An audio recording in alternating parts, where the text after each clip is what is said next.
बनावट वर्क ऑर्डरच्या नावाने ठेकेदारांची फसवणूक. सिंहस्थ कुंभमेळ्याच्या कामाच्या नावाने बनावट वर्क ऑर्डर तयार करून ठेकेदारांची फसवणूक करणाऱ्या टोळीचा नाशिक पोलिसांनी पर्दाफाश केला आहे.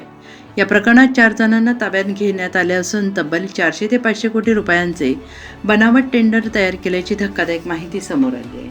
विभागीय आयुक्त डॉ. प्रवीण गेडाम यांच्या बनावट स्वाक्षरीचा वापर करून ही कागदपत्रे तयार करण्यात आल्याचा आरोप आहे. तब्बल 9 ठेकेदारांना सिंहस्थ कुंभमेळ्याचे काम मिळवून देण्याचे आमिष दाखवत आरोपींनी सुमारे 65 लाख रुपये उकळल्याचं पोलिसांच्या तपासात समोर आलं आहे.